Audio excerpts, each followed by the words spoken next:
Well, this is something that I never thought I would see, especially like a few years ago. I didn't think this would ever be a thing, but apparently Forza Horizon 5 is going to be coming to the PS5 in the near future.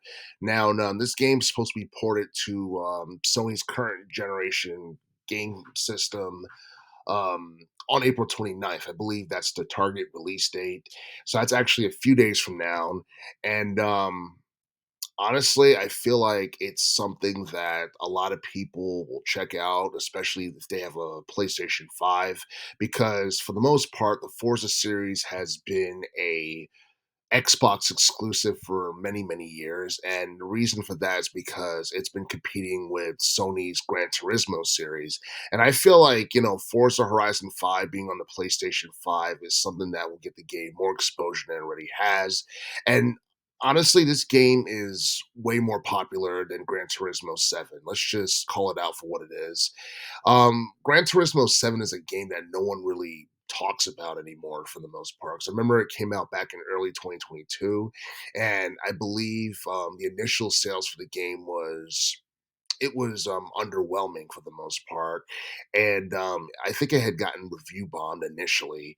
And to this day, I don't even know what the official sales numbers for Gran Turismo 7 is. I don't know what like the player count for Gran Turismo 7 has been since its release, but as far as Forza Horizon 5, we know that at one point in the game it hit 30 million players in just like 18 months. And honestly, it speaks volumes of how popular the Forza series is and how it has pretty much surpassed Gran Turismo in terms of popularity, or at least it seems like that's what the case is.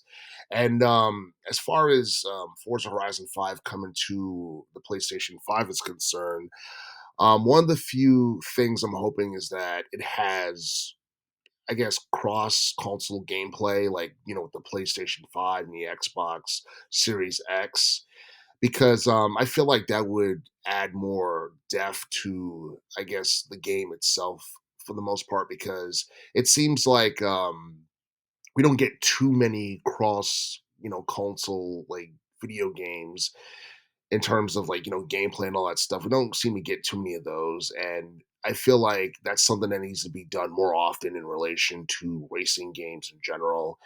And I mean, you look at Forza Horizon 5, there's a lot that, people can do. You can roam the open world freely. You can basically do engine swaps with your cars and install body kits on certain videos.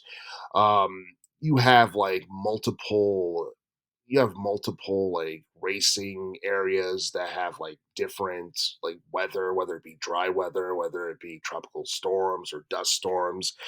um I feel like the Horizon arcade mode in that game is something that's, really creative. The whole like mini multiplayer video game aspect of it, stuff like that you don't see like really often in, like racing games in general. I don't feel like, Gran Turismo really does stuff like that for the most part, because I feel like, I don't know, I feel like the Gran Turismo series is one that has been designed for players to take seriously, and I feel like it's gotten to a point where Gran Turismo, it doesn't even like, it doesn't feel as fun as it used to back in the day. Because I remember the older installments from like the late '90s and the early 2000s. A lot of people said those were way more fun, and they had more of an arcade feeling to it. While the more recent Gran Turismo games just feel like real life simulation, and too much so to a point where I guess people easily get bored by it and whatnot. Um, I feel like Forza Horizon 5 has a nice look to it. I feel like it's something that would appeal to casual gamers on the PlayStation 5, despite the fact it came out a couple of years ago. But I do feel like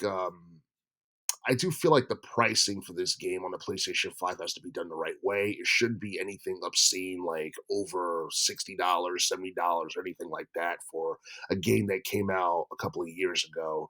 Because if the pricing is off, or if people feel like it's unreasonable, they'll probably just skip it and they'll just get the Xbox Series X version of the game. And you know, honestly, like, you might as well get the version of the game that you can afford opposed to getting ripped off by, the PlayStation 5 version, which is essentially the same thing but slightly different.